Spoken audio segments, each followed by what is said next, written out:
Hey, what's going on, guys? Today's video, we are going to be reviewing the Fleximounts electronic wireless remote control garage shelves that lower automatically. Let's go ahead and show you a couple of examples of how we got this set up. I'll be back with you at the end. All right, here's a couple tips for you guys here. They want you to go ahead, and this is all in the instruction manual. I'm just kind of showing you a little bit of the step-by-step before it is complete here. They want the top bracket, the bottom right here.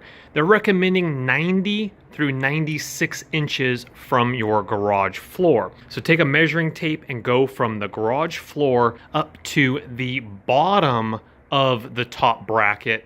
And I made a couple lines and I decided on 96 inches. Doesn't mean your shelf is gonna be there, but that means that it's gonna be a recommended maximum height for that. So this one is sitting 96 inches for me. Now, something to keep in mind, we skip forward, but we're gonna go back, don't you worry about this. Something to keep in mind is I put that bracket at 96 inches. If you put it at 90, and for the lowest point, it will be lower, as in lower down the shelf here, with an availability of more room for the top shelf. So again, because I put my bracket at 96 inches, my top shelf at the maximum height won't have the potential height of putting a full box up with it all the way up, if that makes sense.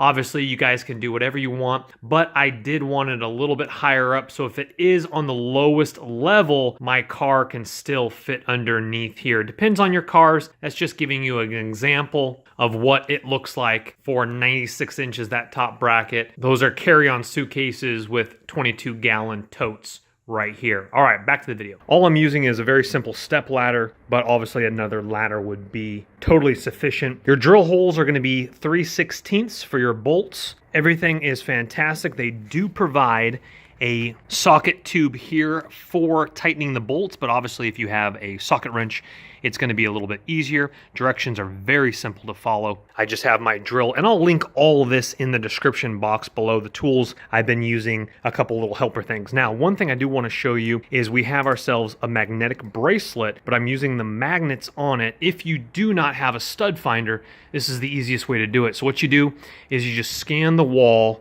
and you'll find where the drywall screws are inserted into the studs.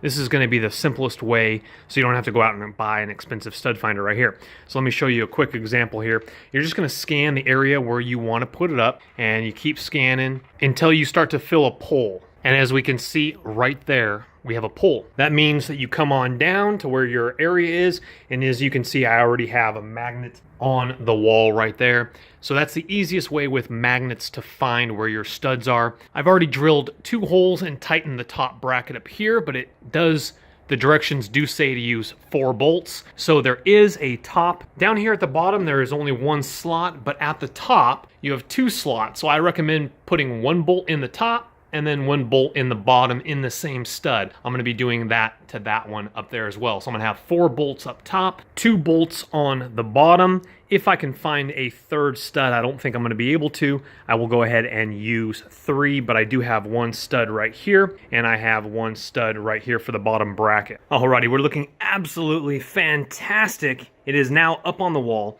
We have, of course, our motor down here with a nice, beautifully long cord, and it actually has a great attachment here, so the plug does not come undone. It clips in right there. That's absolutely fantastic. We have our power pack here coming down to a nice long cord here. Obviously, it's ideal if you already have an outlet in your garage somewhere right around here, somewhere right around there for you guys with cord management. Go ahead and dial it in if you are electritionally inclined here. I unfortunately don't have one right around this area. I do have one over here for my tankless water heater here, but that is taken up and I don't want to have it go underneath the car for that. So what we're going to do here is we're going to actually take it up, and this is an idea for you guys here. We're going to take it up and we're going to connect it to the second outlet of my garage door opener right here. Most models, your home probably has one of these, and so what we're going to do is we're going to get a little bit more stealth with it here. We're going to take it again straight up, and you're like, Chris, how are you going to mount that into the wall? Very simple. I'll try to link this as well in the description box below. These do not come with it, but this is an idea if you're going to do it like I'm going to be doing it. We're going to be putting in these little cord clips with small nails, and we're going to just go up over, plug it in, and dial it in real nice. Now, something I do want to show you guys here is this is completely normal. They manufacture it with a 7-degree tilt. And you're like, okay, I was wondering about that. That's because they want to prevent it from falling over once it is going up and down. Again, it has a 7-degree tilt on it like that. Let me show you how that 7-degree tilt is made right here. There is a bracket right back here to cause it to have that 7-degree tilt. So as we can see here, here is the side profile of it. Let's go ahead and get our cord dialed in, and then let's take it for a test run. I'm really excited about this one. Something I do want to show you and tell you about, you can install this into cement walls. You're just going to have to use an impact drill, but this is capable of being screwed into a cement wall as well. They do give you a level to level out your top and bottom bracket, but let me show you the other level on the device. Here on the bottom of the motor here, we have a level. This is to level your arm, so the arm is nice and straight here. Alrighty folks, we're looking really, really good now. Let's go ahead and grab our remote control. And did I mention our wireless remote control? You can go ahead and mount that somewhere else. I'm just going to go ahead and put that there for right now. We have two buttons here. We have a plus and a minus here. This is on the lowest setting. Now, when you hit the button, it will automatically rise, and if you don't push another button, it will go to the top and stop itself. But if you have boxes or you want to get it to a certain level, let me show you here. So again, this is all the way at the bottom here. As we can see here, our mount is all the way down on our bracket there. And how to lift it up, you're going to go ahead and hold down the button here. It'll go ahead and click. The remote control won't work really far away, so you do have to be, my experience is within about 5 or 6 feet from the box there. As we can see here, it is raising up by itself. And the motor is very quiet as well.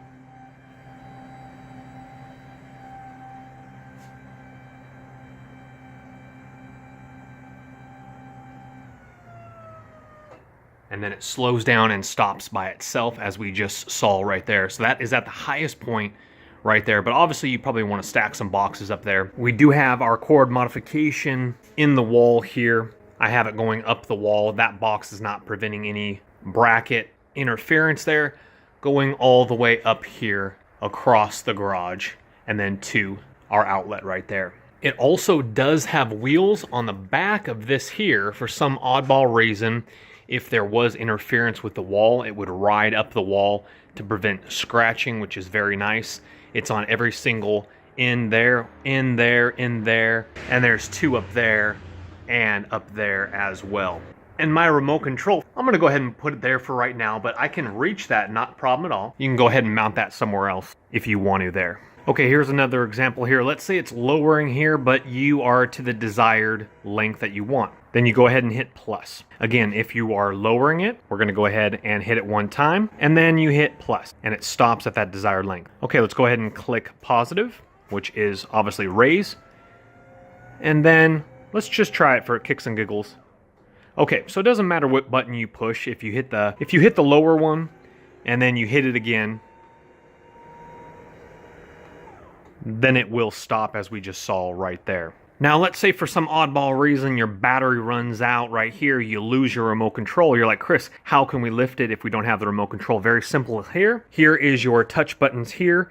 If, let's say, a child wants to do it, but obviously have them be careful, you go ahead and hit this. It'll go ahead and raise, as we can see there. Hit it again, it'll stop. So you have buttons down here, a plus and a minus, obviously the same exact thing. Your remote sensor here, just make sure you're aiming it at the remote sensor. You could mount your power adapter right here. I believe the directions do say that. Now let's go ahead and load this bad boy up and see what she can handle. Now again, it is maximum 165 pounds or 75 kilos, so keep that in mind as well. Alrighty guys, we have it loaded up here. I have a few things on the top of it here, just temporarily, but these are fantastic. These are your typical, I forget off the top of my head, I think they're 20-something gallon totes. These are very popular. I think you get these at Costco or other stores. Yellow tops, black totes. I think they're 21 gallon, don't quote me on that one though. But this is how they look from the side, all the way back against the side bars here. They stick out a little bit right here, but above, when it hits the garage up on top, it's fantastic. You don't have to worry about hitting your head. You don't have to worry about a car hitting it, etc.